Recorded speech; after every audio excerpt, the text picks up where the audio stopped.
Well, hello and welcome everyone to another season finals for the Corporate Esports Association.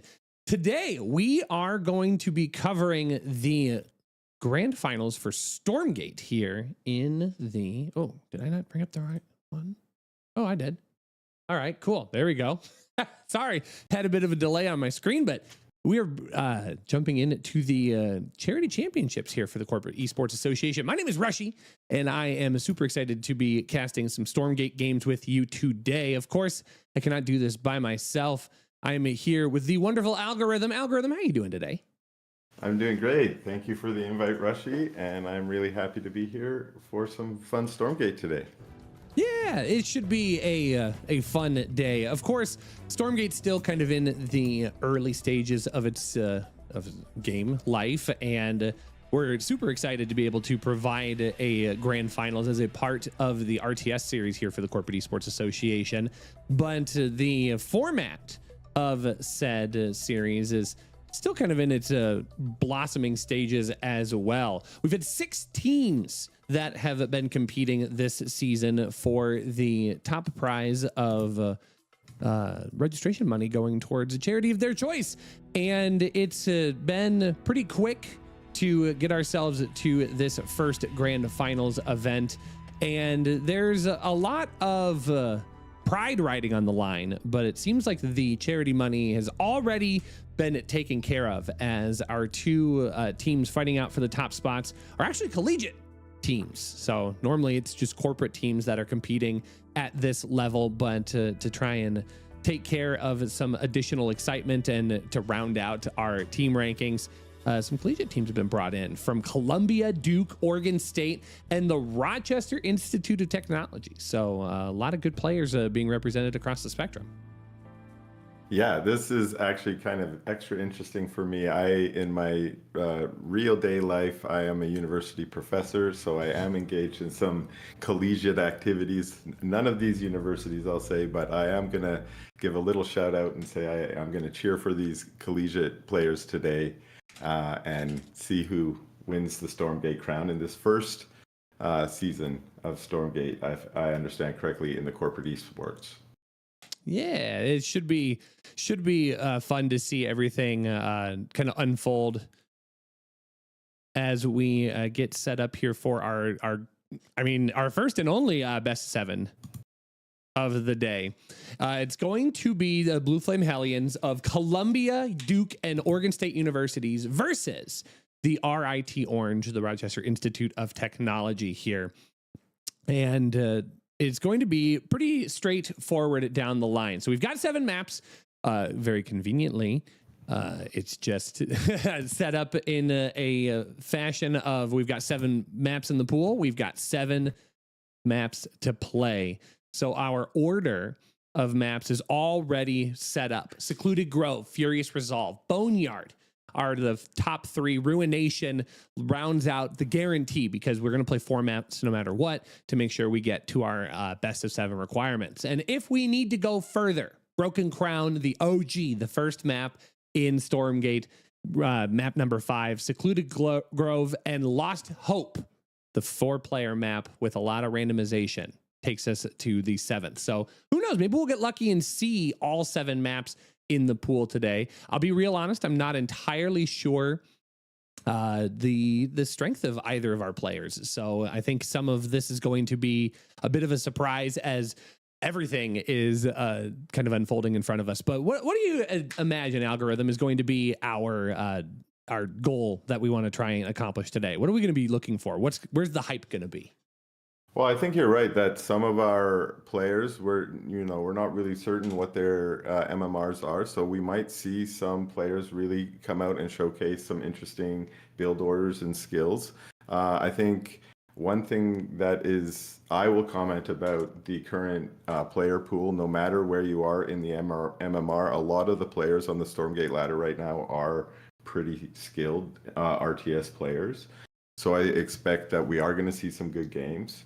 And if I understand correctly, they have the opportunity to do some map swaps, or have they already done that? Do you know if that's something we're going to see today? I believe that a majority of that's already been decided, as one of the first map swaps would have been Secluded Grove here for map number 1, and that's what we have booted up. And I did get you a lobby invite, so we'll make sure that you are in, and then we can jump into our first of the first map of the day. Yeah, let me just get in there. Sorry, I didn't see that. No problem.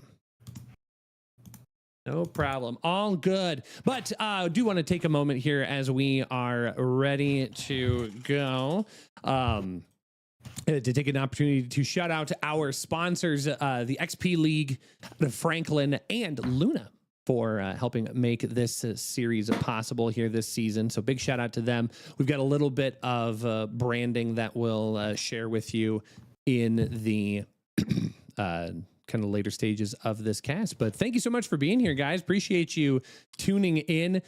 If you get an opportunity, share this link with some other people, and we will be able to spread this as far as we possibly can. As we're jumping into game number 1, it's going to be Celestial versus Vanguard. Nothing's Perfect versus Cybertron in this first of our games, and we are going to just get right on in. Let's jump in to our grand finals.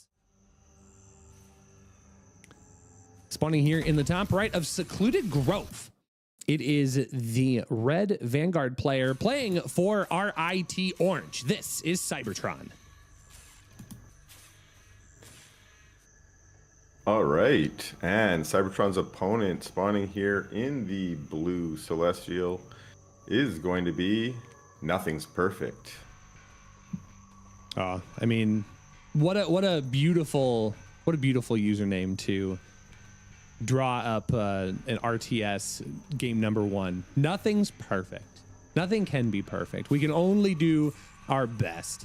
And in this matchup of Celestial versus Vanguard, this is kind of one of the matchups that seems to be maybe one of the most contested currently in the patch. Of course, we're still working through the early access phase. I think we're currently on 0.1.3, but 0.2 is just around the corner. And I think we're going to see some drastic changes to some of these matchups. But right now, how do you feel, Algorithm, about the Vanguard versus Celestial matchup? I agree with you. I think it's one of the ones where there's a lot of chatter about it. There's a lot of discussion about the balance between these factions at different points of the matchup. I will say that it is not my best known matchup. Has an Infernal player. I think you two might also play Infernal, but it's a matchup that I really like to spectate and cast. I find there's some really exciting unit matchups in this. You know, Hedgehogs we might see. Real question is, what kind of tech are we going to see out of Nothing Perfect today? Is he going to stick to sort of low tech, maybe Argent play, or maybe go for something coming out of a Starforge? I know right now he's starting to kind of bubble up into what we've seen very popularized by Parting, going into a 3 collection array. This is the building that provides resource collection of Luminite for the Celestial players.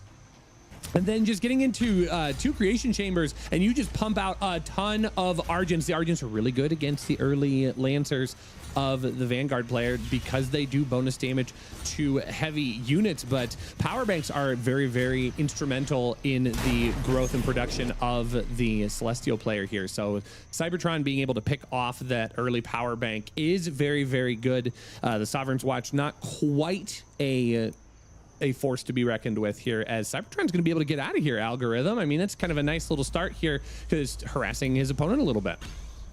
Indeed, he sent that first dog and Lancer across the map and was able to pick off a vulnerable power bank there. And you commented as the Argents started to come out for Nothing Perfect, he had to retreat, but the Lancer did manage to get back home and might just get to heal up in that healing camp. Yeah, I mean, I think both players are now going to start working away on their different camps here. Second Lancer and our Hedgehog, as you pointed out very early on, going to be added in to the work here as well. These camps provide a lot of useful resources for players in the game. Not only does it provide a static amount of Luminite and some possibly Therium, depending on the camp, by killing off these different creeps. Every camp provides its own unique resource as well. So this health tower is going to allow for a significant health increase while units are standing inside of its radius, but it does also provide a global benefit as well. So being able to collect these camps, very, very useful. And this map in particular algorithm is kind of unique as well. Celestial players utilize the center of this map, and I'm curious to see if if Nothing's Perfect is going to try and take advantage of that island map island base on this map. Indeed. In fact, I do remember this map earlier in the playtest. That was almost the build for the Celestials. You sent your arc ship straight to the middle and try and populate that rich center of the map. Not only that, the trees prevent most of the other players from getting in there until they have some units to take out those trees.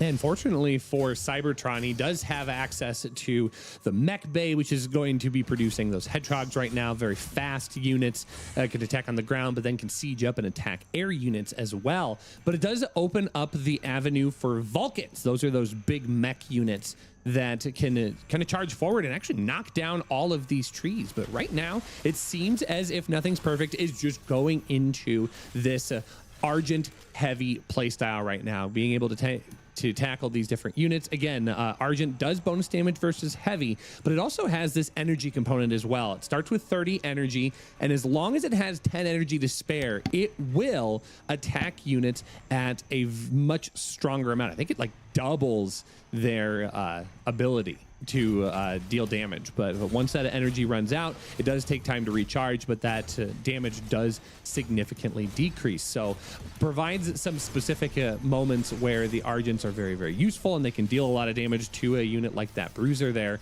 and where they might become more vulnerable to the quick units of Cybertron here. But we do see a Morph Core kind of heading out to the center here, Algorithm. I think we're going to see the Celestial player try and take advantage of this isolated base. You bet. You called it. It is a very popular play, and after opening up with those 3 collection arrays and it looks like a number of creation chambers, 4 I count, he's made a lot of Argents and feels safe enough maybe now to spread out into the center of the map. Yeah, and I mean, there are Kree as well being added into the mix here. Those units are going to be very adept at dealing damage to those hedgehogs as they are a little bit faster. But that Vulcan seems to be the target right now that Nothing's Perfect is going to need to try and deal damage to. And the Argents are going to kind of leap forward here. They do have a significant amount of energy. They did get the photocapacitors upgrade that allows them 20 additional energy on their kit. So 2 additional strikes at full power. That is not to be trifled with here, as Nothing Perfect is going to try and secure the vision tower from his opponent. And Cybertron now left a little bit in the dark, but he's also only on 2 bases here, Algorithm. It's not going to work well for him long term, as his opponent is now taking both of the Illuminite in the center. I mean, he's getting away economically. Yeah, I agree. One thing that I do think that Cybertron has to his advantage, he has that repair turret back home, and he was able to repair up some of his units and make them a little bit more efficient. But I think this Argent Ball is starting to look a little scary, and now with both of the energy camps, that means he's going to have that quicker energy regen, meaning those high-powered shots you've been talking about, he's going to have access to more of them during the combat. Yeah, it just keeps those Argents nice and topped as quickly as possible. So Cybertron able to rescue back one of those camps. These towers are able to be secured back and forth, and that becomes a little bit of an engagement point in this game. Of course, this RTS game is a little bit different than some of the current existers on the scene, like StarCraft, Warcraft, some of the other offshoot RTS games as well. So these camps can provide some artificial opportunities to engage if you want to hold different spots on the map here. So those Korean Argent still a very strong force to be reckoned with, but it is going to be just more mech out of the Vanguard player, trying to incorporate some more of those Vulcan. But we can really start to see how this lack of a third base from Cybertron is starting to have an impact on his overall economy and his ability to produce units. He is going to get a Hornet in here. Hornets are going to be really good at dealing damage to prisms and just provide some additional harassment, but there aren't really that many prisms for Nothing's Perfect to be harassed. Those prisms can provide additional support, but the collection arrays do a decent amount of damage, or a decent amount of production all on their own. Nice little Sovereign's Watch here to push that Hornet back and away. But I think Nothing's Perfect is sensing that, wait, if this is all you're going to harass me with, Algorithm, then I just need to push and just deal some damage to your base. You're right. You do see him moving across the map now, and we see that he's actually added a couple Cabals in there too, which are going to be really useful to deal with that Hornet, using their gravity flexibility or to get on top of these Hedgehogs. And now we see a major engage. Yeah, these two Atlas on the high ground here do provide a decent amount of damage. One does get lifted up by the Cabal, and the second one does get picked up as well. Those units, when they are firing from the high ground, they do give themselves vision, which made those Cabal an incredible resource here. Nothing's Perfect does drop a Purify Nova that keeps that energy topped up in that important engagement here. But now you can see that the Argents, with that lowered energy count, the DPS immediately drops, so does get a decent amount of damage, but does have to back off as well. So Cybertron able to hold, but it does cost him the time that he could be building his third base right now. There is no worker out at that location, and his supply is severely undercut. 128 to 64 Algorithm. I mean, that's becoming such a canyon in difference. Yeah, once again, and one thing that again is in his favor is he was able to preserve those Vulcans, those expensive units. He has been able to repair them back up again, so maybe he'll be able to turn around and find some way to come back in this game. Yeah. So we've got a high command coming out for the Vanguard player. So tier 3 tech does open up the opportunity to get helicarriers, the tier 3 kind of capital ship for the Vanguard. But we do have just continued ground production out of our Celestial player. I mean, the Starforge is going to be finishing up here. Do we have additional bases outside of the ones in the center? No, it doesn't look like it.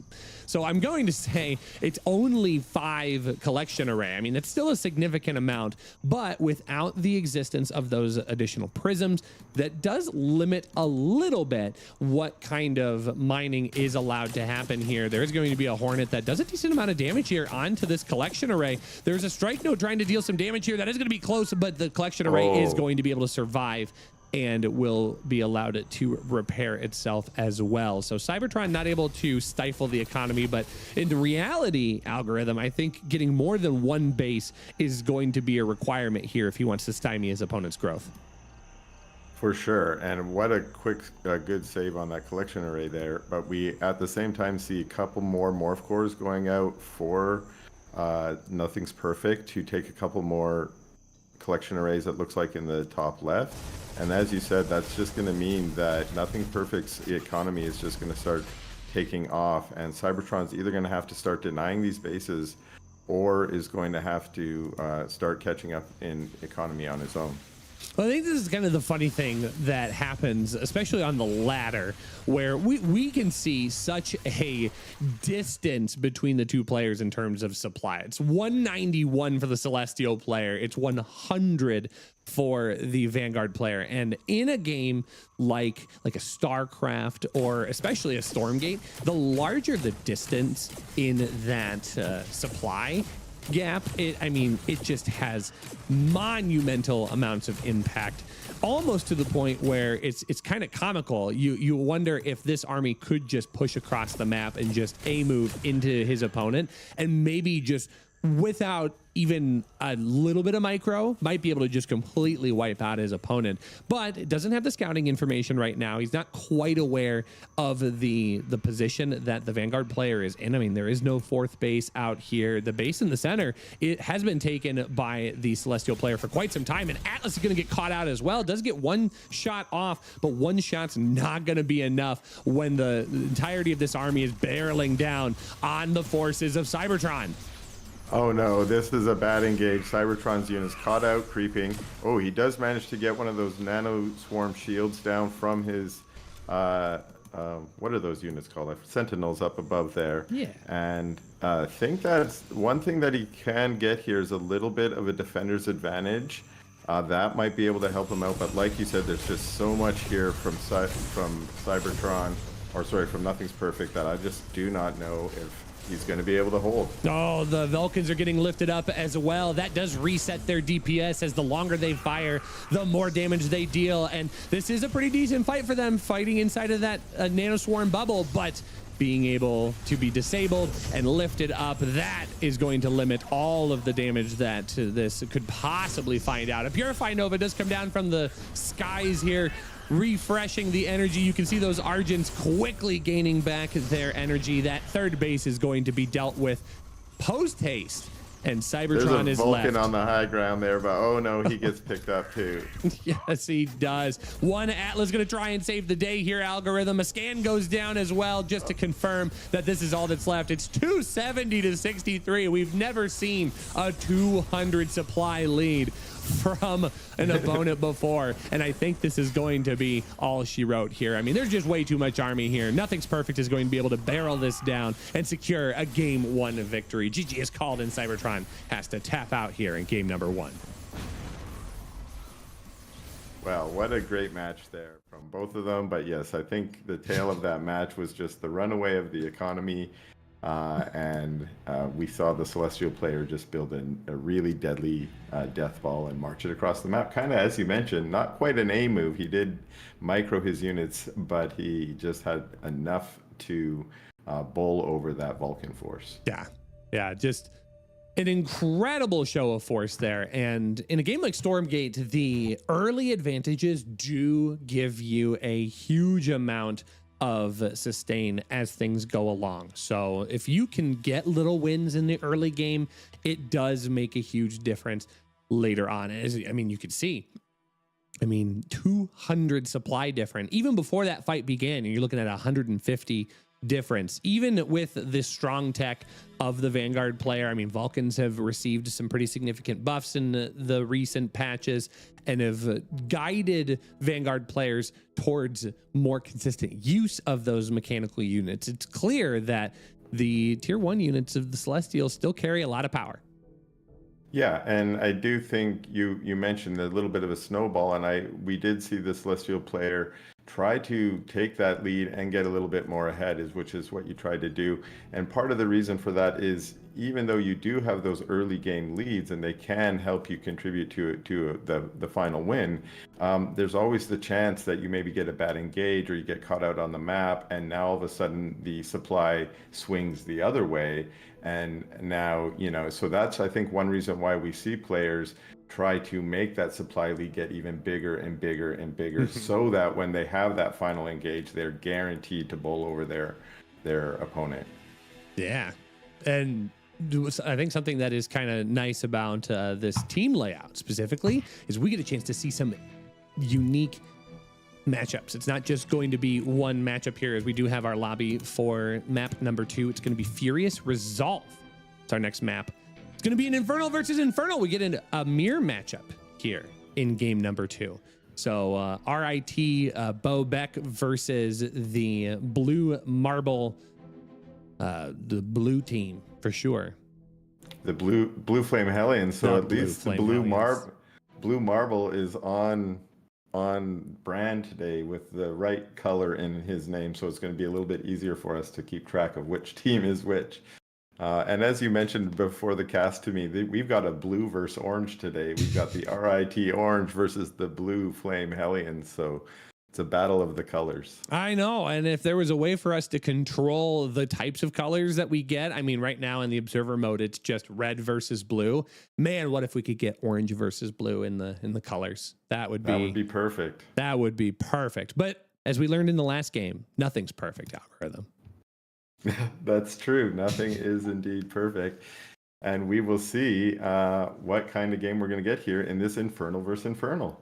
Ooh, one of the mirror matchups that has given us some interesting perspectives on life.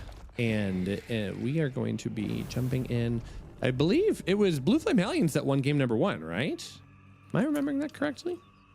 I wasn't checking, but let me check right now. Nothing's perfect. Yeah, for Blue Flame Hellions. For Blue Flame Hellions took game 1. Correct. Awesome. Just wanted to make sure that I got this right as we're jumping in to map number 2. Spawning in the top right of Furious Resolve. It is the blue Infernal player playing for RIT Orange. This is Bobek. And in the bottom right here of Furious Resolve, we have Blue Marble playing for the Blue Flame Hellions, but repping the red Infernal. So Furious Resolve is actually one of the newer maps, not the newest map. If we, when we get to game number 4, we'll see Ruination, the most recent map in the map pool. But Furious Resolve is based off of a very, very famous StarCraft 1v1 map, Fighting Spirit. So, of course, Furious Resolve, nice little play on words from there. One of the things that it provides the most unique perspective, especially in terms of Stormgate, is that this is a 4-player random map. So you can spawn in one of the 4 corners, either top right, top left, bottom left, bottom right. You don't necessarily know where your opponent has gone. So there is some variability in how life proceeds there. But the different camps that are spawned adjacent each base does vary a little bit. So the fact that we've both spawned on the right hand side of the map means that this speed camp in the center is going to be contested to some degree, but we're also seeing the way that Infernal versus Infernal can be a little bit different algorithm. We've got somebody starting with Iron Vault Conclave first, and we've got somebody starting with a Shrine first as well. Yeah, this is something I actually really love about this mirror matchup, is that there are so many viable openings for the Infernal player. You can go Shrine first, you can go a single production structure into a Shrine, you can go double production structure, and there are certainly strengths and weaknesses among those builds, but they're all viable against one another, and that makes for some very interesting openings in this mirror matchup. Well, right now it seems as if Blue Marble's trying to just avoid the camp on the right-hand side. So Blue Marble was able to scout out that his opponent was on the right-hand side. He did grab a very quick scout. The Hexen is that opening unit that Infernal players receive at the beginning of the game. It does have a spell called the Skull of Shedda, which allows the skull to fly through the air. Now it's useful for an attacking purpose because it does deal infest damage, which allows Infernal players to try and gain these little units called the Fiends. But it can also be used as a very good scouting tool as well. So being able to find his opponent early on gave him the confidence that he needed to be able to go for this Shrine first opening. And against an opponent that's opening with a lot of gaunts, I mean, these gaunts deal a lot of damage and can be very aggressive if they get in your face in a quick amount of time. But it seems as if Bobek not wanting to try and push that issue up front, instead just trying to collect some camps, get some additional production and economy, and is able to take a Shrine of his own. And things are kind of evened out right now, 34-34. And it is interesting to see how 2 players open up a little bit differently, but we've arrived at algorithm, at least at the 4-minute mark, at about the same place. Yes, I agree. And we'll see exactly what Bobek's plan is here. We see him moving across the map, and he has avoided the vision tower, while at the same time Blue Marble is moving out to possibly take that tower. So we'll see what the purpose of these units are. They've gone to an interesting location. They're not necessarily heading towards the base. Well, it seems as if Bobek, excuse me, was interested in the health tower on the south side of the map. Now is going to be able to spot that these brutes are moving out on the map. Brutes are pretty good, but against an overwhelming army of gaunts and a similar amount of brutes, there's no way that Blue Marble can afford to take this fight right now. So he does have to wander back home. Things are pretty safe right now as the gaunts don't have any upgrades. It doesn't appear to be that there's any ritual chambers on the map as well. So those gaunts are without their their plague axes that allow for infestation on Shroud. They're definitely without that Reaper's Rush that speeds them up. So the tech, though, for both players is starting to move in the same direction. We are getting tier 2, and Bo is now able to hold down a little bit of map control here, being able to steal this health camp back, and that gives him 3 camps. I mean, that's not insignificant here in the early stages of the game. Indeed, and that means he doubles up on that health regen while at the same time stealing it from Blue Marble. You see Blue Marble already is going to try and come back and reclaim that camp so that that extra advantage is no longer in his opponent's favor. And we did see that Blue Marble pumped out a couple extra brutes as a result of that sort of aggressive move from Bobek's army. And I think that's the kind of indirect damage that you can sometimes get done even if you don't have combat, is you can force your opponent to maybe build units when they might want to build workers or expand. Well, unfortunately for Blue Marble, he has been able to get a third base secured, but this is going to be the kind of test of his metal right here, as Bobek is going to come in with a sizable amount of units. There are some imps on the transfer. Those are immediately going to have to be sent back into the natural. The main army is caught off to the left-hand side, but Bobek isn't quite sure where this army is. He really doesn't want to get pinched, so that is going to give Blue Marble an opportunity to swing back in here and hold this down. Now, this isn't a very strong attacking army, but this should be a pretty decent defensive army, as there is a Shroud Stone back behind. I think Blue Marble, though, needs to come up with an idea of how he wants to maneuver forward. He doesn't have any conclaves. There are not going to be any production of gaunts right now, of Hexen, of Weavers. Weavers would be an incredible, useful unit right now, but instead it seems as if Blue Marble might be trying to get himself set up into a big brute play, because he is getting Soulforge Ascendants here. That's going to allow these brutes to have additional armor. When they split into 3 fiends instead of 2. I'm not quite sure how I feel about that decision here, Algorithm. I mean, usually it's Magmadons and the Demon Hook Tremors that tend to be the best decision making in this moment. Yes, I agree. Although he might have a moment here where he has that additional armor and he'll be spawning more fiends, and we still don't see Plague Axes out for Bobek. We have Magmadons for both of them, although at the moment it's a Magmadon engaging for Bobek, and the Magmadon for Blue Marble has only just arrived, but now getting on top of those gaunts. Wow, that's a pretty good stomp, but maybe overextending himself a bit. Well, and this is actually kind of the crazy situation. Soulforge Ascendants wasn't allowed to finish. It did not get a chance to complete, so I don't know if he canceled it in lieu of trying to get a Magmadon, but now he's just left without anything. He has no upgrade, he has no units, and now he will have no third base. He has to give that up here, and instead Hellborn is going to be brought into the fight, but that's instantly going to get pinned down by a Magmadon, and he's not going to be able to reposition that. And this is just falling apart here for Blue Marble. He's going to have to tap out. It's just error after error, and Bobek able to capitalize on it. Yeah, that was a good push there from Bobek. I think he read the play accurately there, found a weakness, and was able to push in and just got a better engage. And that's one thing that I find with these Infernal versus Infernals. You really need to get a good engage. One bad engage, one good stomp from your opponent on top of your gods, and that can be it. And we just saw a really good engage there from Bobek, and congratulations to him.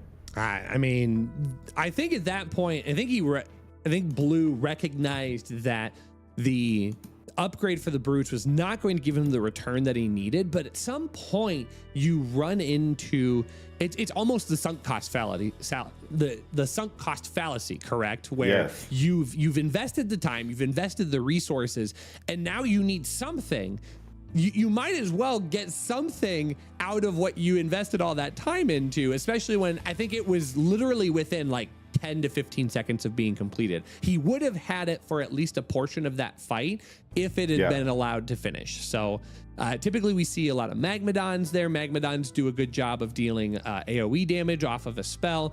Weavers are really good as well. They are high HP units that deal a percent of hit point damage to opponents. Very, very good if you're looking at specifically like the Magmadons. They do a good job of pulling those units as well and stopping their stomps and their AoE damage. So just a bit of a blunder there by the Blue Flame Hellions, and that allows RIT Orange to even up the series 1-1.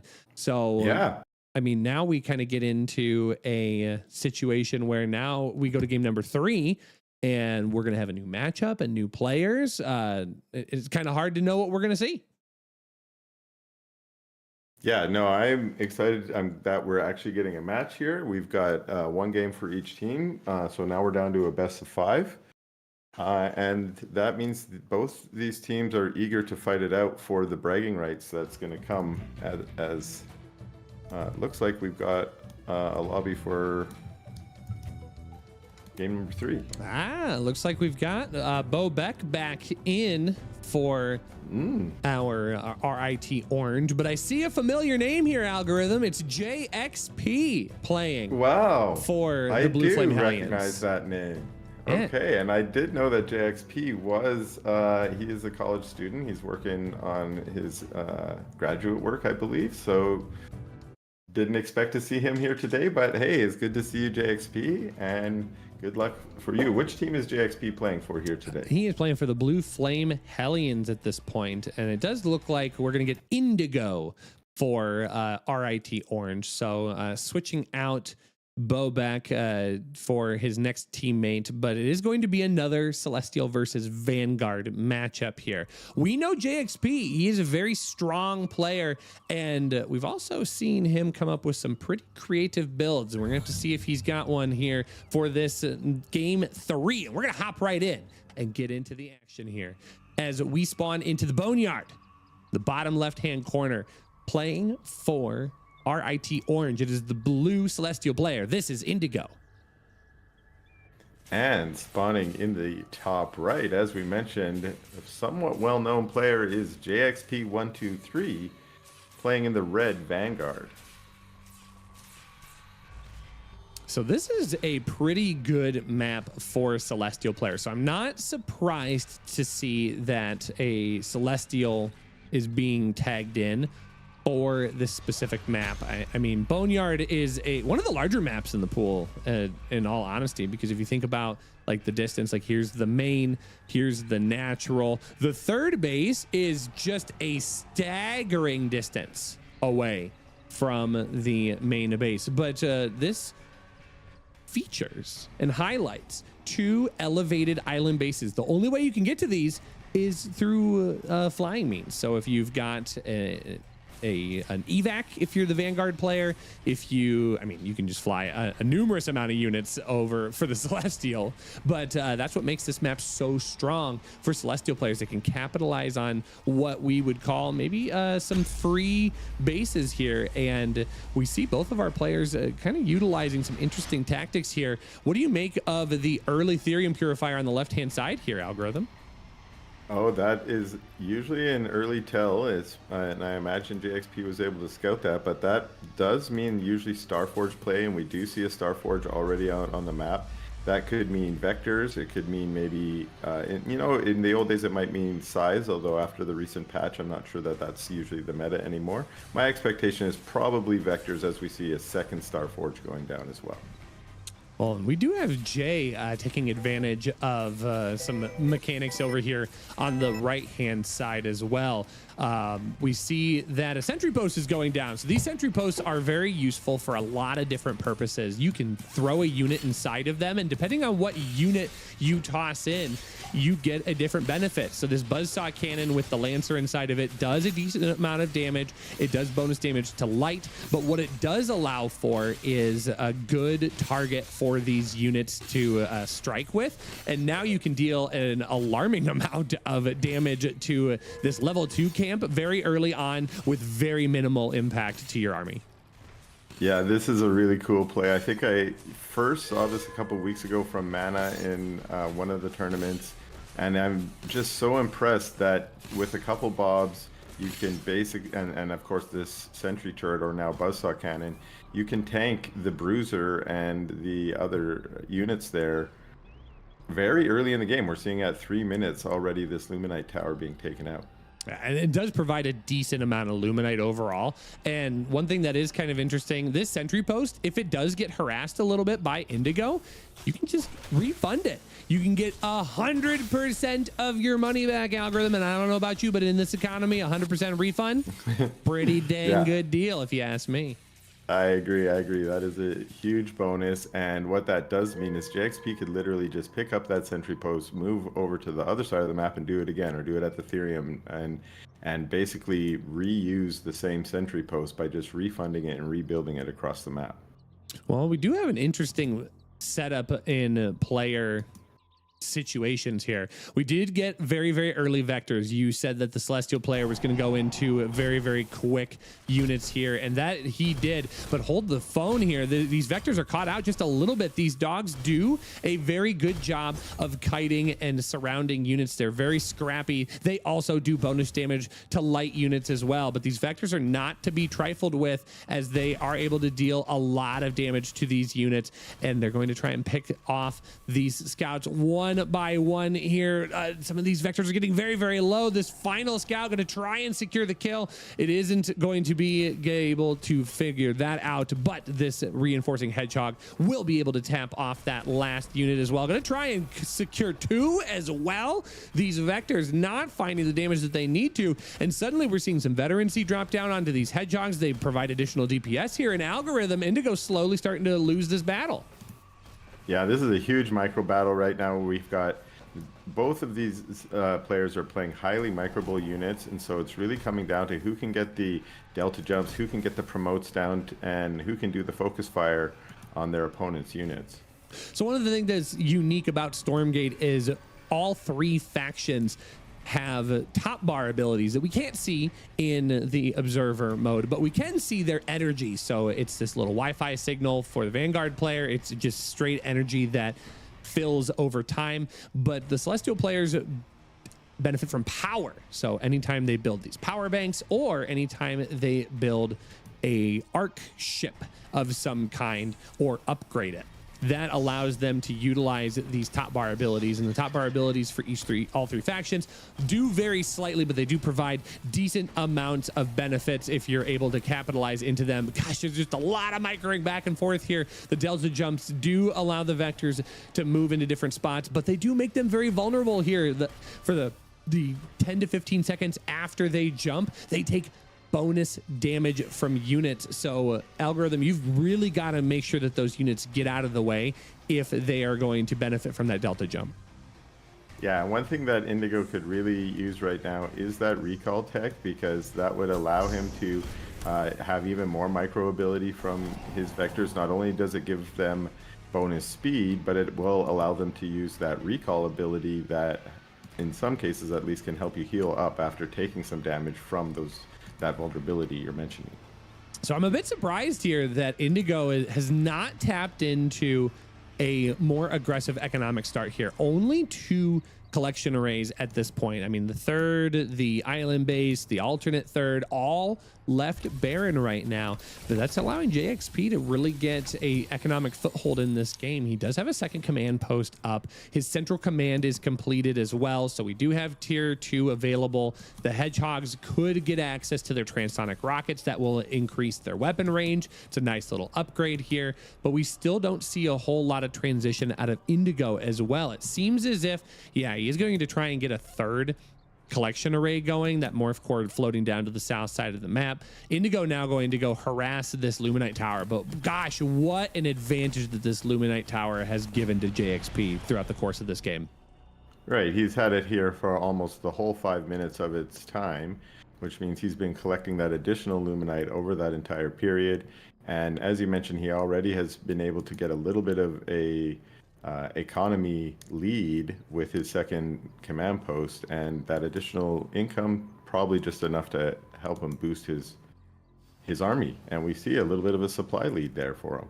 Yeah, 64 to 47. It's not insignificant, especially since the units of Jay are very strong and will be very adept against this army. But it seems as if both players have decided they just want to bypass each other and go straight into each other's bases. Indigo here going to get a lot of damage out onto these workers, and there is a worker disadvantage here for Jay, as these vectors are going to be very strong against them, but they are going to be able to corner off one of those Vulcan. That is a huge pick here for Jay. Jay's going to have to make some decisions here on how he wants to maneuver forward. I think he's going to be able to get a decent amount of damage. A second Vulcan in the main base here, going to try and secure the hold, but not able to do so. The workers get pulled off to try and repair, but that's not going to be done in time. I still think JXP has more than enough DPS here to really deal damage to these buildings, especially since the units of Indigo are going to do great damage against light units, but they're not going to be nearly as strong against those structures. Yeah, exactly. In terms of a base race kind of scenario here, we have Indigo with Vectors, which, like you said, great at picking off bobs, but they're not really going to melt buildings very fast. Whereas, on the other hand, JXP has this really devastating and brutal army here that's picking off Indigo's buildings one at a time. Well, one thing we have to remind people is the object of the game is to destroy all of the buildings of your opponent. It's not about the units, it's about those buildings. So the moment that one player ceases to have any buildings on the map, that player loses. And right now, Indigo is kind of on the losing end. He does have some units kind of spread out. And I mean, one of the benefits of the Celestial player is your final building, the Arc Station here. It can spread itself out on the map. But on the opposite side, another Vulcan is going to be a hero here. The Bob's able to get the surround and keep this unit alive. It will be able to come at the cost of that natural expand, but I think JXP has bought himself enough time here, Algorithm. I just don't see a scenario where Indigo's going to be able to get it out of this, and he does have to tap out. GG is called, and Indigo is not able to overwhelm his opponent here in game number 3. Yes, I do think you commented a little bit earlier about those island maps. That's one thing, or the little island expansions on that map, that is an advantage for Celestial, especially in those base race situations. If you can go get a collection array up on one of those islands, then if your opponent does not have any way to get up onto the island, you can get a little mini base going there, maybe pump out some sides or some Seraphim or something. But I think not taking advantage of that earlier in the game meant that Indigo did not really have that opportunity when the base race started to sort of take advantage of that. Yeah, and I mean, the Hedgehogs are pretty useful in the fact that you can siege them up and they instantly will attack air units. So that is still a bit of a liability for the Celestial player because, I mean, from the low ground, I think technically that collection array does become a high ground unit and therefore accessible by air attacks. But all said and done, JXP with some very good tactics early game and is able to close out a very low supply match. Very, very high octane, lots of micro out of both sides. So Blue Flame Hellion is going to go up 2-1 in the series. Of course, it is a best of 7, so we are still looking for 2 more wins from Blue Flames before they're able to secure the season finals first place victory. We do need to take a moment to shout out one of our sponsors here, XP League out of Franklin, for helping make this this corporate championship charity final possible. They do have a sponsor read that I'm going to share with you to talk about some of the ways that they're impacting the esports community and ways that you might be able to get involved if you are able to participate as well. So please enjoy as we take this brief break. We'll be right back.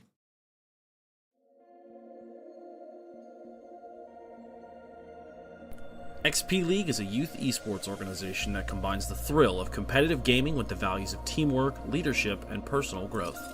Designed for kids 7 to 17, XP League bridges the gap between gaming and life skills by offering a structured environment where players can develop their talents under the guidance of certified coaches. Our league focuses on popular games like Fortnite, Rocket League, Overwatch, Valorant, and Apex Legends, emphasizing strategy, communication, and sportsmanship. Beyond the games, XP League Franklin, primarily based in Tennessee, fosters a strong sense of community by involving families and creating opportunities for young gamers to connect, grow, and succeed both in and out of the digital arena.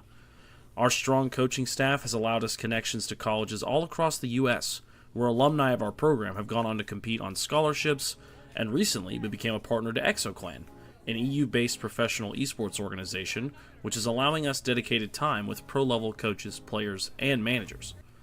Whether your child is new to esports or looking to take their skills to the next level, XP League Franklin is the place to play, learn, and thrive.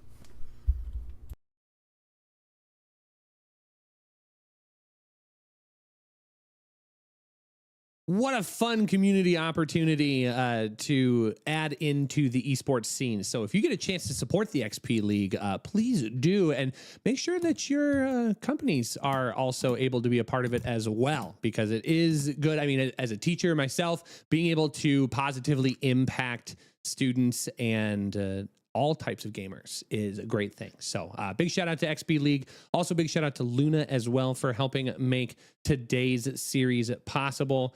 the Corporate Esports Association can't do it without supportive sponsors like them. So we appreciate that as we're getting ready for map number 4 here, Algorithm.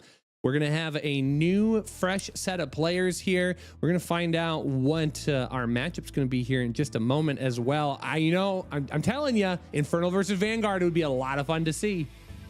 Well, I think you might be in luck because it looks like that's what we've got lined up. Yes. It looks like we might have JXP showing up for another round, and Dogboy74 will be his opponent, and it looks like he's going to be playing Infernal. Ooh, Space Demons versus Space Marines. It's a tale as old as time. It's a song as old as rhyme. That's what we're looking for here in our 4th game here. And we're going to go to Ruination here. Now, I'm going to tell you, if you are afraid of the dark, it is going to be okay. We're going to be here with you, but you may want to light a candle because this map is a little dark, but it does showcase a little bit of the cool colorings and the artistic design that the team has come up with so far. So I'm excited to share this with you. I can't just fling across the map like that. That's not going to be helpful. Let's get into game number 4 here. As we spawn in the top left-hand corner of Ruination, it is our blue Vanguard player. Playing for the Blue Flame Hellions, the colors lined up this time. Making a reappearance here, it's JXP. And his opponent spawning here in the bottom right of Ruination is Dogboy number 74, and he's going to be in the red Infernal. And we already see his Hexen is being harassed by this scout from JXP. Oh, yeah. I mean, the scout is able to deal some good harassment, kind of keep the Hexen off the map more than anything. Of course, Infernal units do come with this white bar health. So anytime an Infernal unit stands on the Shroud, you can liken it to like creep for Zerg. Anytime an Infernal unit stands on Shroud, they get this bonus health, and it is kind of refreshable. Now, one thing that is kind of useful is you can get a little bit of harassment standing on that Shroud, and then your units that you're fighting have to run away. But there are some healing flowers on the map that do provide some additional HP. So you can see the scout, once it was about 8 to 10 hit points away from death, is now come back reinvigorated and able to harass once more, as it is just trying to figure out what the opening steps here are for the Infernal player. So this is a good scout here. Is going to see that it is just one base right now, is going to get some additional damage. This scout will inevitably have to run away. These two brutes are going to be too much, and we're going to start seeing the posture here for this health camp. Meanwhile, Algorithm on the opposite side of this, Jay, very greedy, opens up with a command post first. Indeed, and he's using the scouting information he's getting from keeping this scout active on the map to know that he's safe to do this expand, know that his opponent is creeping at the moment, and that means he's really just staying on that single scout.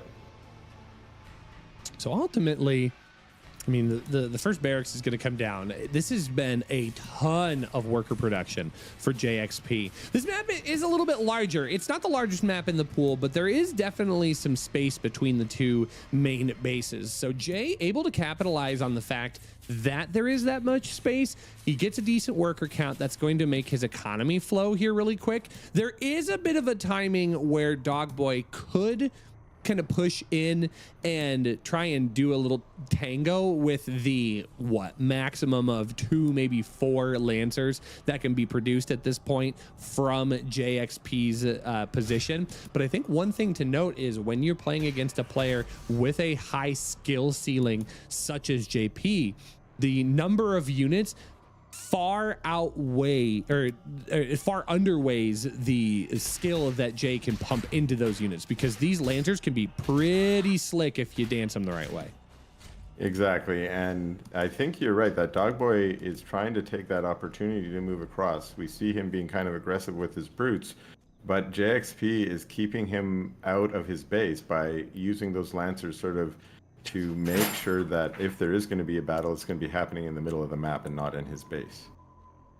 Yeah, and I think the information that Dogboy's been able to scout as well, he sees that there is a second base.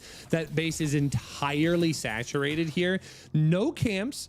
no problem necessarily. But the disadvantage that Dogboy now falls into is the lack of camps of his own. He was able to take that opening health tower, but there isn't a single other camp on the map that has been contested at this point. And that's valuable resources, that's valuable information. I think there's a lot of things that Dogboy could benefit from if he was able to capitalize on this. But instead, Jay is going to start collecting some camps of his own. Dogboy left to quietly get his own second shrine, and the greater shrine is now completed, and we see just a very, very slow buildup out of the Infernal player. And you can see how the economic benefits have paid off for Jay. Look at those supplies algorithm, 50 to 32. We're not even to the 5-minute mark.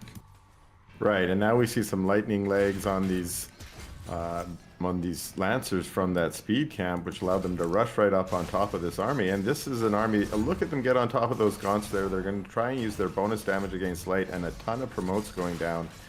These lancers are looking dangerous. Oh my goodness. Yes, the veterancy, very, very useful for the Vanguard player. Every rank you can get just by fighting units and staying alive in battle, but there's also a top bar ability that Vanguard players can utilize that increases health, it increases damage. For some units, they increase very specific niche things like vision as well. It's a useful tool, especially when you have a small amount of units and you want to do a high amount of damage. But finally, one Magmadon saves the day here, algorithm. Able to push those units back. Jay doesn't want to overextend. Not, at least not yet. Yeah, this is a really dangerous 2-base push that we've seen out of Jay. They usually show up with about 8 Lancers. That looks like what he's got there. Often a lot of them are promoted like these ones are. And if they can get into your base, they do a lot of damage to your worker line, not to mention to a lot of your weaker units. But as you mentioned, a single mag pops out, and that is almost dangerous enough. I think Jay could have got some damage done there, but he just didn't want to risk it against such a powerful counter to these Lancers. Well, and especially not when he didn't have the kinetic redirection, which allows for Lancers to get some additional bonus attack and movement speed when they deal damage. So makes them very microable, gives them a lot better positioning. And now that he's got that health tower, there's a little bit of additional health regen that goes into that. Every little bit counts, especially when you're fighting with such a small force. But I mean, far be it for me to say that it's a small force here. It's still overwhelming against his Infernal opponent, who is still playing very reserved. We do see a ritual chamber down for the Infernal player as well. A little bit perplexing, at least from my lens. We're not going to see a lot of Gaunt production at this point. It's going to be for Hexens. We're going to get that Adept training, and we might get to see a little bit of miasma if this goes on long enough. But I have a feeling, algorithm, this is a strong enough army with the addition of Exos. I think JXP might be going for a kill here. I agree. He's got at least a dozen Lancers, which, as we already mentioned, are pretty damaging to these Infernal forces. But adding a couple of Exos to this, because of their bonus damage versus heavy, if they can focus fire down those Magmadons, now there's pretty much easy pickings from the Infernal army for the rest of those Lancers. Oh, and I think it would be so useful for the Infernal player to get a third base out here. He's got the money to make it happen. And I think it would be really important for Dogboy to get that expansion. And Jay doing a little bit of scouting here, trying to position himself. This is going to be the moment where he needs to try and get something accomplished, but those 2 Magmadons can get a lot of damage done. They do not have Demon Hoof Tremors, so there will be no stuns. So all JXP has to do is just back up and wait for this army to finally engage here. One Magmadon does chase down the bulk of those Exos, and that's good in theory, but really it does leave the rest of these Lancers open to try and deal damage to these very vulnerable Gaunts. Most of the Exos left to be alive here, as they're going to now try and target down the higher value targets. And overall, Jay going to have to step back here. Dogboy not out of this just yet, but has a decent start to his defense. Yeah, I think one critical point in that hold there was he staggered his tramples on his Magmadons. He used the first Magmadon to zone them back, and then after the army pushed in, he still had the trample on his second Magmadon, which was able to push those Exos back. And then the damage from the Gaunts and that one Hellborn, I think, was enough to make JXP think that he's not going to win the game here, so he needs to pull back and preserve his units. Well, and preservation is only a short-term bill for Jay. Jay's picked up a 3rd base, and he's going to grab a 4th base behind this as well, Algorithm. His economy is about to skyrocket, not to mention his tech is climbing just a little bit. He's got a couple of med tech on the field. Those are going to be able to heal units in pretty decent array. The Exos are getting some valuable veterancy, giving them additional weapon range, some additional health and damage.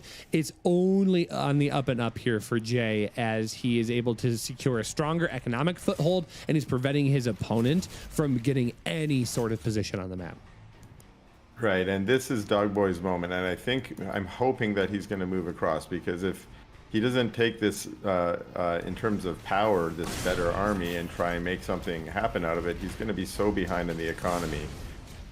Oh, one Megalodon does step forward here, doesn't quite connect with the units, and you can see how valuable those Exos are in dealing with those heavy units. They're able to just pick them away, and the Gaunts aren't too much of a challenge either. There's one final Magmadon here, does have Demon Hoof Tremors. If he can connect, he will get some decent stuns down, but not able to get on top of this army before he starts to stop. Magmadon on the high side here does find a little bit more damage, but it's not nearly as many units. So now the only opportunity here that Dogboy has is he's going to try and utilize these miasmas that whittles away the armor and inflicts infest onto all of these units, but there's just not enough left to hold the position down. Jay is going to walk all over this position, and Dogboy has to tap out. GG is called here on Ruination in game number 4. What a great final engagement we saw there. I think that there was, like you mentioned, there were sort of Magmadons in different parts of that battle, but one Magmadon was just up there fighting maybe 1 or 2 units at a time, sure doing a good job at it, but you really need those Mags on top of a big group of units, getting those stuns and then getting that splash damage so it can soak into as many units as possible. Well, and there's so much to say about the number of Magmadons that you get as well, because every time those Magmadons stomp, they are doing an AoE damage on top of that stun. So theoretically, there is a number that you can get to where it's kind of like Banelings in StarCraft 2, where you get to that theoretical number, and it doesn't matter what kind of army you get into. If you can get on top of your opponents, you will inflict lethal damage, but not nearly enough in that case there for Dogboy. So unable to connect with those units. Those Exos are going to be able to micro for days, and micro they did. Jay had a great position in that game and puts Blue Flame Hellions actually on match point in the series. Yes, there you go. And maybe we'll see Jay try and push it one more game. We'll see if we see him in the next match. Yeah, it'll be interesting to see.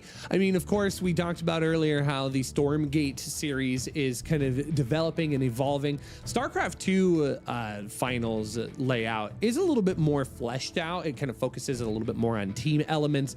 But as you know, right now with Stormgate, we are just kind of focused on the 1v1 element.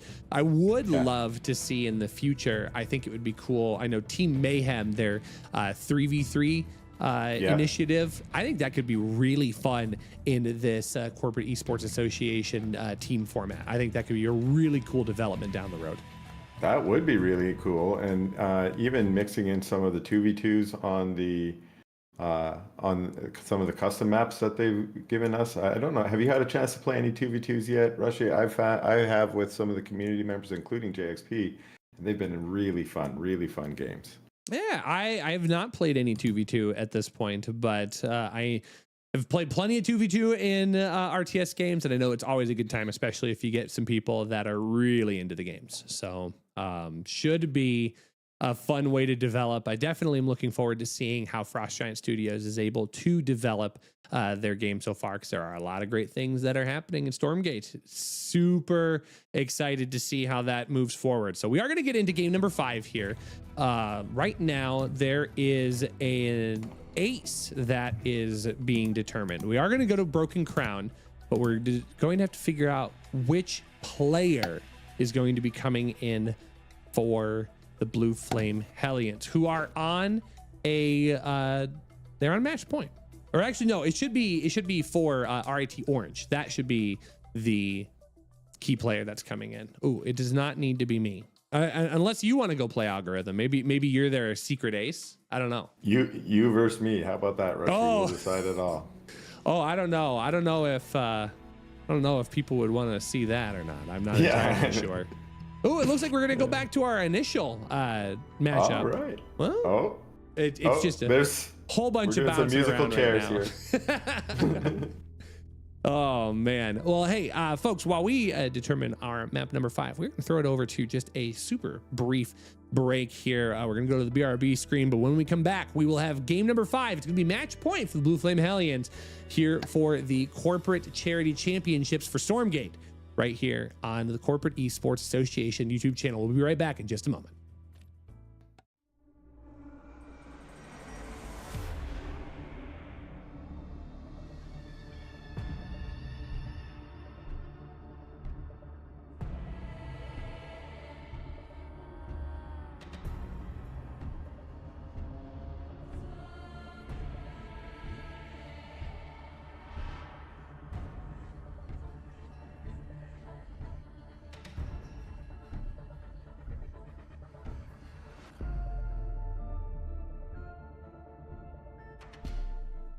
All right, folks, welcome back.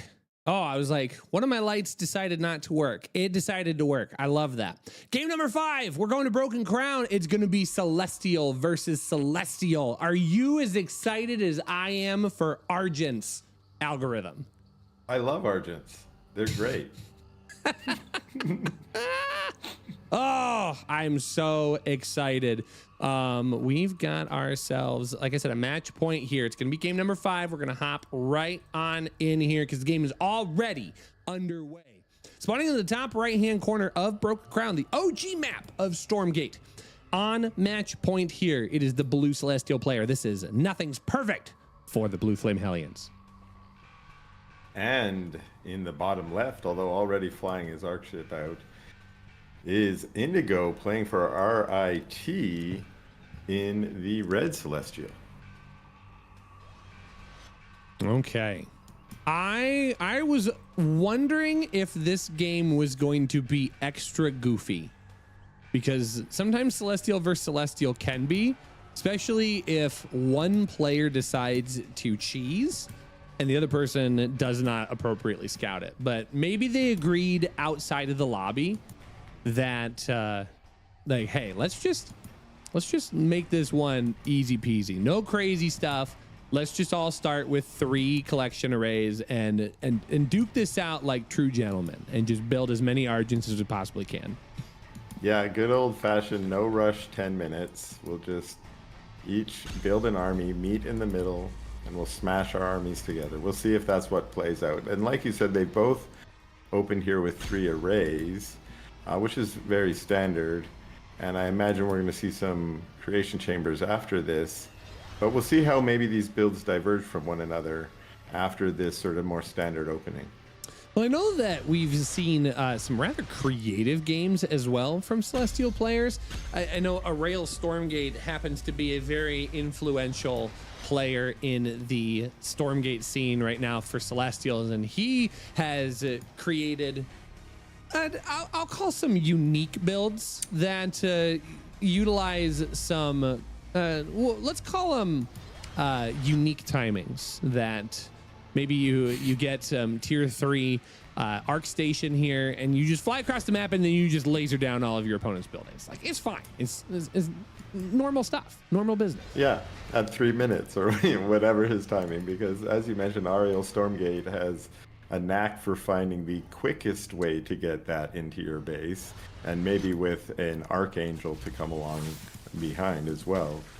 But we're not seeing those kind of cheesy builds out of these two so far. Both of them, it looks like, have opted for, as you said, Argents to start, but they are going for slightly different creeping strategies. One going for, we see Indigo going for the health camp, while Nothing Perfect is creeping this speed camp from the high ground. And I think all roads lead to Rome at this point, where picking up the speed camp first happens to just be more advantageous for where Nothing's Perfect dropped his initial buildings. So I think that will end up being okay. We're going to find in a moment that I mean, this little exploit here is kind of cute where you can just keep the Argents on the high ground, and the Shadow Mastiffs here, they just have no idea what to do. They're just like, I know I'm being attacked. Quick, let me just run back and forth. That'll solve it, right? It doesn't. Right. It doesn't solve it, but it is still going to be an interesting use of the mechanics here. But now one thing, I mean, Nothing's Perfect here is a little bit slower on the get-go than Indigo is, where Indigo is now going to be able to secure the second camp. Nothing's Perfect is now working over to his second camp. So Indigo does theoretically have a window here that he might be able to capitalize on a bit of a push. Going to grab a Guardian Nexus as well, which will allow for the photo restoration, or the photo capacitors, excuse me, that will give additional energy. And any advantage that you can get over your opponent in terms of tech in a mirror matchup, very, very useful. For sure. And I think you also mentioned this with the advantage with the getting a little bit extra creeping here, being a little ahead of the creep means a little bit more income, might mean an extra Argent, might mean being able to start those photo capacitors, and as you said, every little advantage. So we'll see if this is going to turn into a battle now, as Indigo has moved across the map, although it looks like he is just scouting for a third array, and he does find it. Well, and this is very interesting here. Opting to go for rollout as the upgrade here. Indigo is going to get into Kree upgrades as quickly as he possibly can. Kree are very, very useful. They do have a mechanic where if they die, they do explode and deal a little bit of AoE damage. If you can time that out well, it works out in a great way, especially when you're trying to duel with like-minded units. And Indigo able to push the front here. There is a Sovereign's Watch that goes down on the collection array that provides a little bit of DPS and softens up some of these units. But right now, Nothing's Perfect does have to carefully back this up. Many of these Argents are rather low, and they would fall apart to a single Kree death explosion if they're not careful. So rollout already being able to be used to good effect here. It is just additional Kree on the production tab for Indigo, and Nothing's Perfect still just relying on the Argents of his side of the map, and those do have photo capacitors, so those are going to be able to stick around in the fight much, much longer. Right, and here we see maybe a critical battle as those Argents try and retake that health camp, but Indigo's still staying aggressive with his units, and he is pushing Nothing Perfect back. Now remember, Nothing Perfect lost that collection array, so if he's going to want to get back in this, he really needs to win this battle. Oh, I mean, this is a tough moment here. Yeah, losing out on that production. Indigo now has an opportunity, and you can see that supply swing, 56 to 44. There's no additional structure on the north side of the map. There is a morph core just kind of hanging there. It wants to get down onto that Luminite mine, but Indigo now the owner of what? 1, 2, 3, 4, 5 of these camps. So many of the soft benefits of those camps really coming in clutch here for Indigo, as Nothing's Perfect is going to have to try and go resecure those. He's going to lose this vision on the left-hand side once again. But I think at the point where your opponent has showcased, hey, this is what my composition is, you almost have to match them notch for notch. And I think Nothing's Perfect has really put himself into a bad position here. Those Kree are going to be able to jump on top of this army, and they do a great job getting us around. Those Kree able to get so much damage. Even if they do fall, all he's doing is leveling out the playing field for his reinforcing Argents, and Indigo in a great position here. There's a reason he was sent in as the ace algorithm. Yeah, exactly. And as you mentioned, those Kree are doing so much work here. They're able to get surrounds on those Argents, getting their damage done. But the biggest part is they're tanking for those Argents, and that's going to be a GG out of Nothing's Perfect. Wow, a really quick turnaround. Nice, well-played positioning by Indigo. And Indigo keeps the Kree or the RIT Orange in the series. This is now a 3-2, where Blue Flame Hellion still on match point, but RIT Orange keeping themselves in it, and they're fighting for it all here. I mean, first and second place, bragging rights, especially for collegiate students. Man, that's got to be enough on a Saturday for them. For sure. And we saw Indigo play such a strong game earlier that for him to come in now and get that win and keep his team alive, that's really good. And I guess, well, we're going into game 6. I really wonder who we're going to see up next. Are we going to see some more players? Are we going to see Indigo coming back in? Are we going to see JXP showing back up again? What kind of mashup are we going to get into? I mean, you got to think that JXP is going to be coming back. He hasn't lost yet, so he's not out of the pick order for sure. And I think if we were to see another Vanguard versus Celestial, if Indigo stays in, I mean, we've seen that matchup go Jay's way in the past. So I can only imagine that Jay is just cracking his knuckles behind the scene. He's ready to go. He's ready to make it work. So we're going to find out here in just a moment. But we've been talking about the whole scene as kind of this vague abstract. We're talking about the season finals. Well, where did this all take place? So 6 different teams took different spots in our season, playing games against each other, a little bit of round robin format. And the idea was the top placements have their donation money go towards a charity of their choice. So each team picks in advance who they want to support, and then their entry fee is what ends up being the prize pool. So what is unique about the situation is because we have 2 collegiate teams fighting in this group, those teams do not have entry fees. Therefore, they do not have charities. So our charity money, $180 in our prize pool for this season, has actually already been determined. It's Trevor's project and the Doctors Without Borders that will be receiving money from this season's events. But right now, I mean, we're just fighting for the guts and the glory right here. 2 collegiate teams trying to duke it out for first place. An algorithm, if you had a charity that you could donate to, is there one on the top of your list that you'd be interested in contributing towards? Wow, you put me right on the spot there. Now, first thing, while I think about that for a second, I will say that I did look at both the Trevor's Project. I mean, I had heard of Doctors Without Borders before, but I hadn't heard of the Trevor's Project, and they help support LGBT youth, I think, across America. And I think that's a great, that's certainly a great foundation that I would support myself.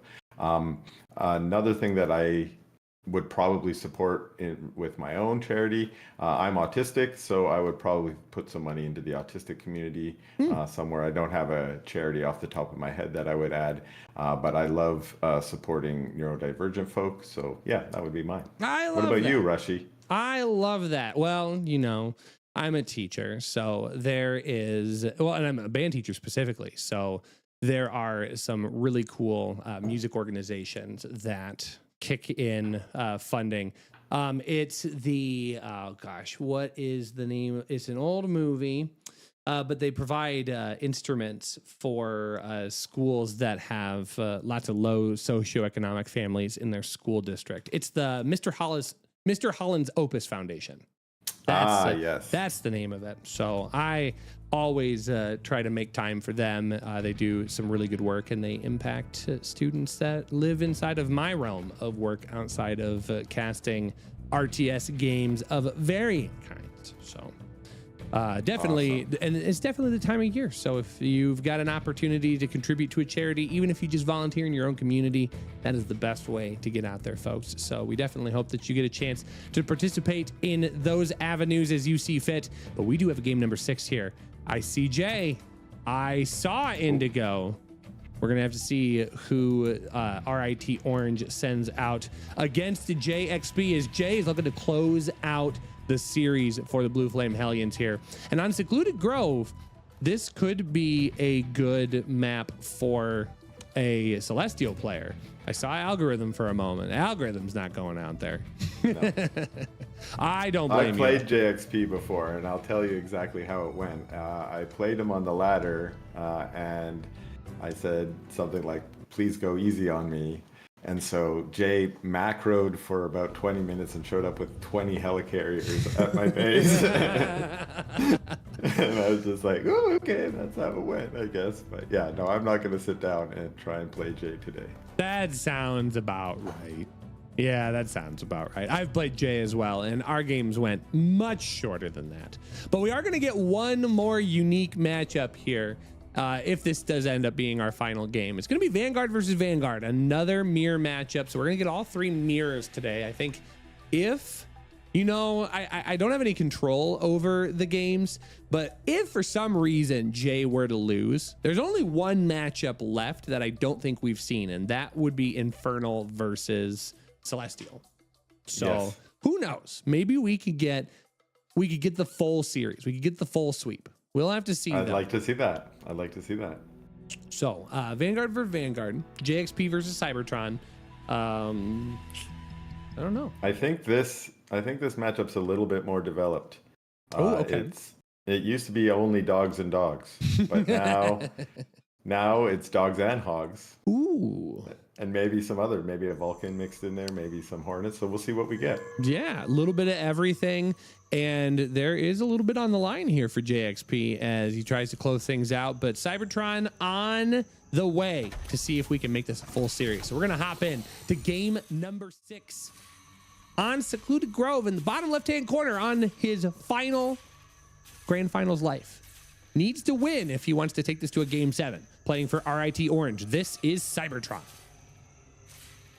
And his opponent in the top right here, playing for the Blue Flame Hellions, is JXP123. And we see 2 racks going down right away for JXP here as the dog of Cybertron comes in and gets a quick scout. I'm not sure if the dog saw the racks. Yeah, I think yes, because I think right before the scout walked away, I think he used his ability that allows for him to see vision. I forget exactly what it's called, but on the screen you see it go down. Oh, that's actually a worker pick off there. So Jay grabbing a worker off of Cybertron very early on, but I think he does. Cybertron does know that this is coming. I will say, though, that these barracks rather late because the barracks of Cybertron, albeit singular, was done much, much earlier than Jay's double barracks. But we're going to see how the power of that production is going to be able to escalate things very, very quickly as Jay now able to pop 2 of those Lancers out. I'm not sure what Cybertron was doing trying to fight with that dog. I think he was paying attention elsewhere on the map, but Lancers versus Scouts, Lancers are going to win that 100 times over. Yeah, and we saw 1 dog go down, but we do see more dogs, looks like, coming out for Cybertron. And at the moment, he's trying to chase down the scout of JXP, but JXP's trying to get into the base, it looks like, to just see what's going on. Oh, and I think he's got to be happy to see just 1 base at this point. There is going to be a mech bay that goes down, and more than likely Jay will be able to get grab a look at it. I think just seeing the amount of workers on Therium should be telltale enough and really should empower Jay to come up here with his units because it is 2 Lancers versus 1 Lancer. The Scout's not going to provide a ton of DPS in this situation. They're just going to be able a little bit of fodder to allow for this Lancer to deal some damage. And now we're going to see Jay trying to harass this worker line. These Lancers do deal damage in a straight line in front of them, so being able to line up these workers is incredibly impactful here, but Bob Overcharge is nothing to be stifled. This does provide a decent amount of armor and a decent amount of damage to those units. So now 1 Lancer of JXP does end up going down. He's going to chase down another one of these workers. He does get some small pickoffs, but all of it is just to buy time. Getting the Hedgehog out of the mech bay there is going to be incredibly crucial here as it's going to deal bonus damage against that Lancer. And finally, the Lancer does go down, but it does come at a little bit of a cost. Yeah, I think he did pick off a couple of Bobs there, but I'm not really sure if he got the damage he really needed to. Lucky for him, a lot of those Bobs were low, so when he did start getting inside that worker line, he was able to pick a few of them off before dying.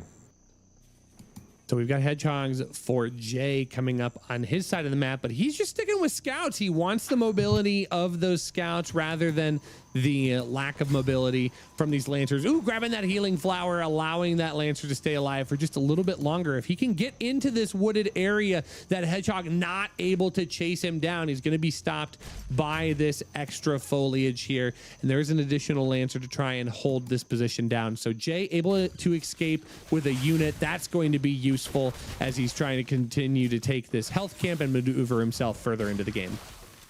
Yeah, so he did preserve that Lancer, and now he's going to hopefully get this health camp so that that Lancer can heal back up, become an even more effective member of his army. But I think we're going to start to see a little aggression from Cybertron, who has a couple of Hedgehogs. And at this point, it starts becoming Hedgehog, how many Hedgehogs you have. He just doesn't have a lot to go with those two Hedgehogs. I mean, Jay's got to be careful here. He does have units that are being affected by the radioactive blood from that creep camp. It does make their armor value significantly worse. So these units are going to take a bit more DPS.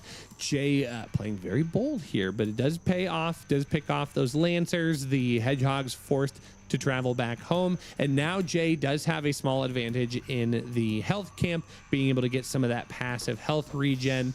Cybertron, though, not going to settle for his position. He does have a second base.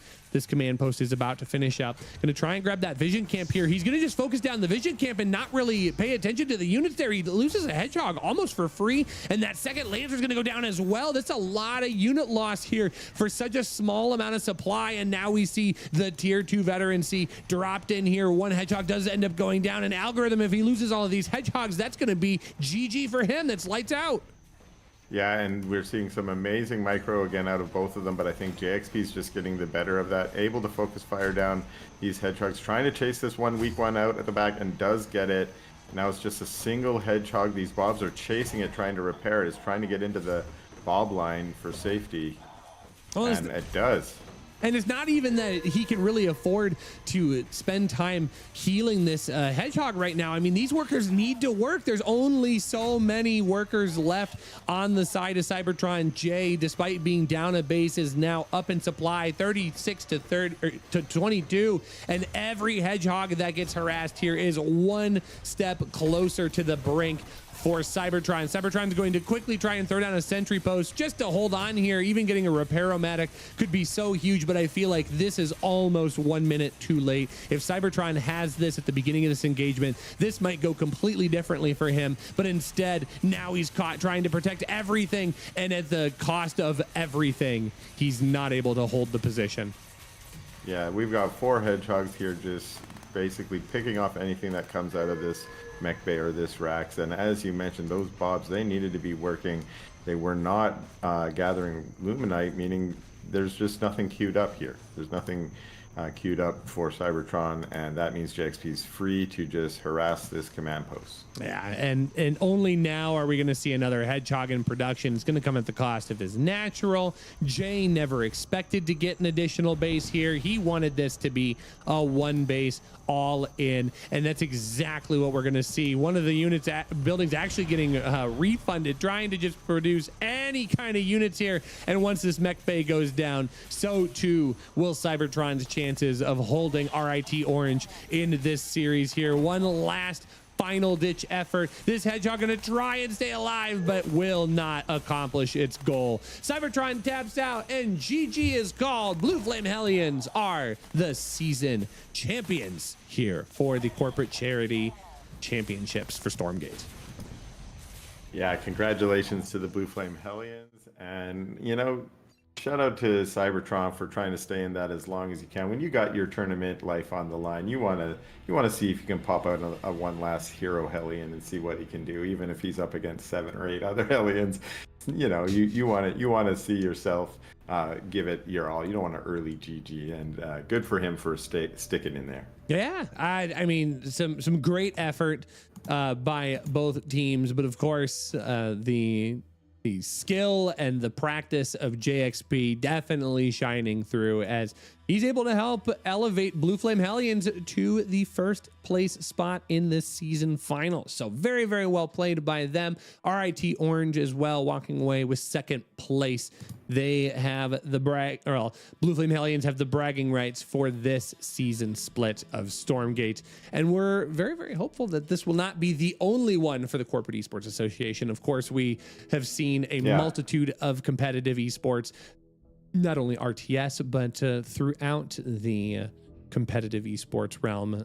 Lots of different games being played by lots of different corporations. So hopefully we continue to see some awesome games. Were there any final thoughts that you had here, Algorithm, before we wrap things up today?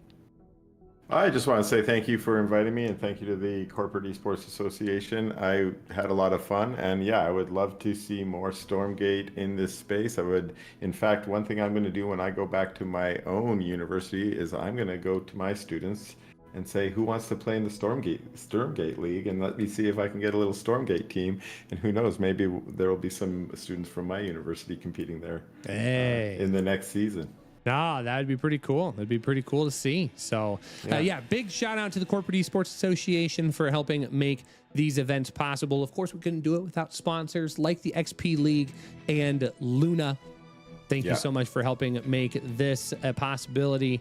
And you can get involved as well. Maybe your corporation wants to get involved in one of our various esports. You can check out CEA.gg to find out more about the different opportunities that are available. I know that the Winter Championships are coming up. I think they actually just started this weekend. So there's going to be a lot of different games being cast across all sorts of competitive esports. We hope to find something that piques your interest, and definitely look forward to seeing you next time we cast some RTS games like StarCraft 2 or Stormgate. But that's going to do it for us. Thank you so much for tuning in. On behalf of Algorithm and myself, thank you so much for watching. We hope to see you guys in the next one. Have a great morning, afternoon, or evening, wherever you are. Take care. See ya.